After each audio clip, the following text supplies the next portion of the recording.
அம்மன் நொஸ்டோ channel நேயர்கள் அனைவருக்கும் அன்பான வணக்கம். இந்த தொகுப்புல ஜூலை மாதத்திற்குண்டான பலன்களை பற்றி தான் தெரிஞ்சுக்க போகிறோம். ஜூலை மாதம் 1ஆம் தேதியிலிருந்து 31ஆம் தேதி வரைக்கும் இருக்குது. இந்த ஜூலை மாதத்தில் ஆடி மாதமும் நமக்கு பிறக்குது. ஆடி மாதம் 15ஆம் தேதியிலிருந்து ஆடி மாதம் 15ஆம் தேதி வரைக்கும் இருக்கும் இந்த ஜூலை மாதம். இந்த ஜூலை மாதத்தில் கிரக நிலைகள் எப்படி இருக்கு அப்படின்னு தெரிஞ்சுக்குவோம். கிரக நிலைகள் அப்படின்னு பார்த்தோம்னா சூரியன் மிதுன மனையில ஜூலை மாதம் 17ஆம் தேதி வரைக்கும் இருக்கிறாரு. அதன் பிறகு கடக மனைக்கு போக போறாரு. செவ்வாய் சிம்ம மனையில இருக்கிறாரு. கேது பகவானும் சிம்மர மனையில தான் இருக்கிறாரு. புதன் கடக மனையில 17ஆம் தேதி வரைக்கும் இருக்கிறாரு. அதன் பிறகு மிதுன மனைக்கு போக போறாரு, வக்ரமா போக போறாரு. சுக்கிரன் ரிஷப மனையில 26ஆம் தேதி வரைக்கும் இருக்கிறாரு. அதன் பிறகு மிதுன மனைக்கு போக போறாரு. குருவும் மிதுனத்துல தான் இருக்கிறாரு. சனி பகவான் மீன ராசியிலையும் ராகு பகவான் கும்ப ராசியிலையும் இருக்கிறாரு. இப்படிப்பட்ட கிரக நிலைகளோடும் கிரக மாற்றங்களோடும் இந்த ஜூலை மாதம் அப்படிங்கிறது தொடங்குது.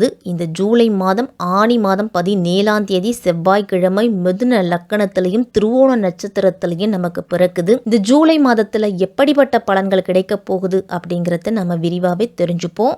அவிட்டம் 3, 4ஆம் பாதம், சதயம், பூரட்டாதி 1, 2, 3ஆம் பாதத்தில் இருக்கிறவங்களுக்கும் கும்ப ராசிக்காரர்களுக்கும் இந்த ஜூலை மாதம் எப்படி இருக்க போகுது, என்னென்ன பலன்கள்லாம் கிடைக்க போகுது அப்படின்னு தான் தெரிஞ்சுக்க போகிறோம். இந்த மாதம் திரிகோணம் அப்படிங்கிறது மிக பலமாக இருக்குது கும்பராசிக்கு. குடும்பத்தில் இருக்கக்கூடிய பிரச்சனைகள் அப்படிங்கிறது குறைஞ்சி மகிழ்ச்சி அப்படிங்கிறது சற்று கூடுதலாக இருக்கும். நல்ல பொருளாதாரமும் நல்ல வளர்ச்சியும் உங்களுக்கு இருக்க போகுது. கும்பத்தில் ராகு பகவான் அப்படிங்கிறவர் சஞ்சரிக்கிறாரு. மீன ராசியில் சனி பகவானும், மாத தொடக்கத்தில் சிம்ம ராசியில் சந்திரனும் சஞ்சரிக்கிறாங்க. இந்த மாதத்தின் 17ஆம் தேதி சூரியன் கடகராசிக்கு பேச்சியாகிறாரு. உங்கள் ராசிநாதனான சனி பகவான் 2ஆம் இடமான தனம், குடும்பம், வாக்குஸ்தானத்தில் சஞ்சரிக்கிறாரு. உங்கள் ராசியிலேயே ராகு இருக்கிறார். செவ்வாயும் உங்கள் ராசியை பார்க்குது. அப்போ ராகுவும் செவ்வாயும் இணைஞ்சிருக்கும் பொழுது கோபம், ஆக்ரோஷம் அப்படிங்கிறது இயல்பாகவே வந்துடும் கும்பராசிக்காரர்களுக்கு. அப்போ எல்லா விஷயத்துலேயும் நிதானமாக செயல்படுங்க. குருவோட பார்வை இருக்கிறதால, உங்கள் ராசியின் மேலே குருவோட பார்வை இழுவதால் கோபத்தை குறைக்கும் அப்படின்னு சொல்லலாம். அல்லது சமாதானம் அப்படிங்கிறது அதிக விஷயங்களில் மேற்கொள்ளுவீங்க.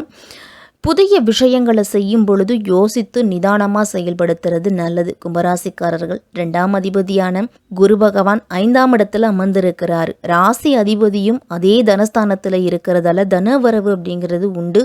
பொருளாதாரத்தை பெருக்கிக் கொள்வதில் ஆர்வத்தை காட்டுவீங்க. நல்ல சிந்தனை சக்தி அப்படிங்கிறது உருவாகும். மறைஞ்சிருக்கக்கூடிய விஷயங்களை தேடுவீங்க.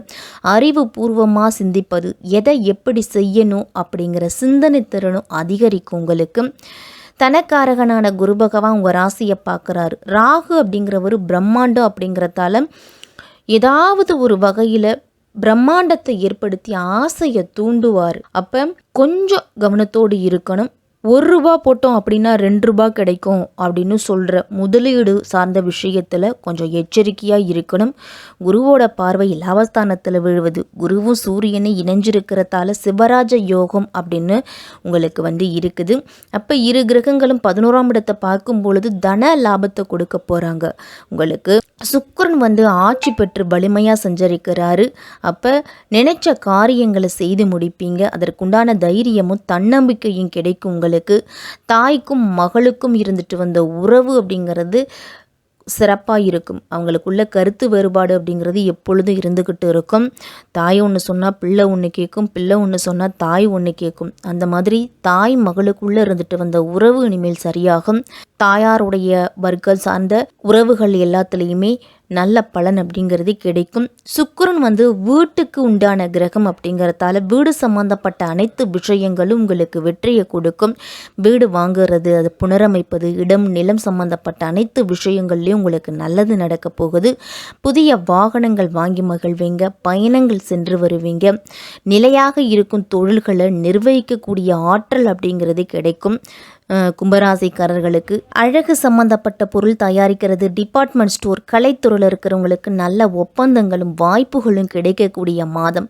மனதில் இருந்துட்டு வந்த குழப்பமான நிலை அப்படிங்கிறது நீங்கி தெளிவு அப்படிங்கிறது பிறக்கும். குலதெய்வத்தை வழிபாடு செய்துக்கிட்டு வந்தீங்க அப்படின்னா நினைத்த காரியத்தில் வெற்றி அப்படின்னு தான் சொல்லணும். குரு 5ஆம் இடத்தில் அமர்றதால குழந்தை பாக்கியம் கிடைக்க போகுது. குழந்தைகளுடைய நலன் சார்ந்த விஷயத்தில் நல்லது நடக்கும். அவர்களுடைய முன்னேற்றத்துக்காக இருந்து இருந்துட்டு வந்த தடைகள் நீங்கி அருமையாக சிறப்பாக செய்து முடிப்பீங்க.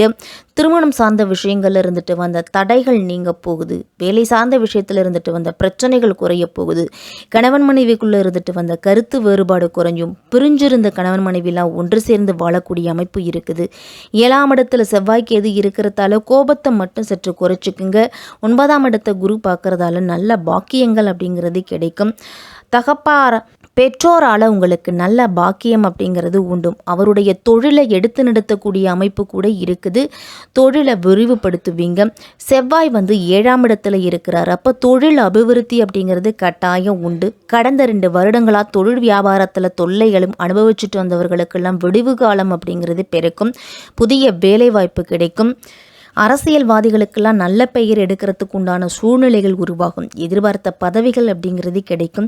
சுகஸ்தானாதிபதி சுக்கிரன் ஆட்சியாக இருக்கிறதால மாணவர்கள்லாம் நல்ல நிலை அப்படிங்கிறது வரும். மாணவர்களுடைய படிப்பு திறன் சிறப்பாக இருக்கும். மேல் படிப்பில் விரும்பிய பாடத்தை படிப்பீங்க.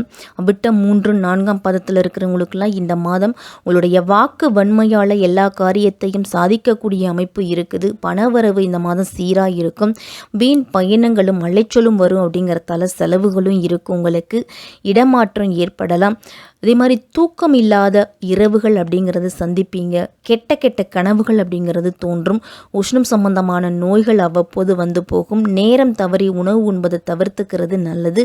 சதய நட்சத்திரத்தில் பிறந்தவர்களுக்கெல்லாம் தொழில் வியாபாரத்தில் மந்த நிலை அப்படிங்கிறது இருக்கும். வரவேண்டிய பணமும் உங்களுக்கு தாமதமாக தான் கிடைக்கும். சரக்குகள் வருவதிலையும் புதிய ஆர்டர்கள் கிடைப்பதிலையும் எதிர்பார்த்ததை விட சற்று குறைவாக கிடைக்கும். அப்போ உங்களுடைய தொழில் கொஞ்சம் டவுன் ஆகிற மாதிரி தோணும். தொழில் வியாபாரம் தொடர்பான அலைச்சல்கள் அதிகமாக இருக்கும். சற்று கூடுதல் கவனத்தோடு இருக்கணும். உத்தியோகம் காரணமாக வெளியில் தங்க வேண்டிய சூழ்நிலை கூட வரும். அப்போ உங்களுடைய உடைமைகளையும் உரிமைகளையும் பாதுகாப்பாக வச்சுக்கணும். பூரட்டாதி 1, 2, 3ஆம் பாதத்தில் இருக்கிறவங்களுக்கெல்லாம் கணவன் மனைவிக்கிடையே சின்ன சின்ன பிரச்சனைகள் திடீரென கருத்து வேறுபாடு ஏற்படும். குடும்ப செலவுகள் அப்படிங்கிறது சற்று கூடுதலாக இருக்கும்.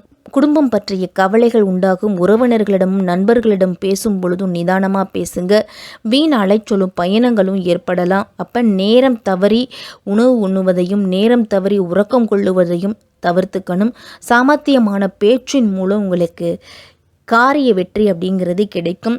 செவ்வாய்க்கிழமையில் முருகன் வழிபாடு உங்களுக்கு அனைத்து விதத்திலையும் ஏற்றத்தை கொடுக்கக்கூடியதாக இருக்கும். புதன்கிழமையிலையும் சனிக்கிழமையில் சனி பகவானுக்கு எல் தீபமும் ஆஞ்சநேயருக்கு நெய் தீபமும் ஏற்றி வழிபட்டுட்டு வாங்க. தைரியமும் தன்னம்பிக்கையும் அதிகரிக்கும். வெள்ளிக்கிழமையில் துர்க்கை அம்மன் வழிபாடு கும்பராசிக்காரர்களுக்கெல்லாம் மிகப்பெரிய யோகத்தை கொடுக்கும் இந்த ஜூலை மாதம்.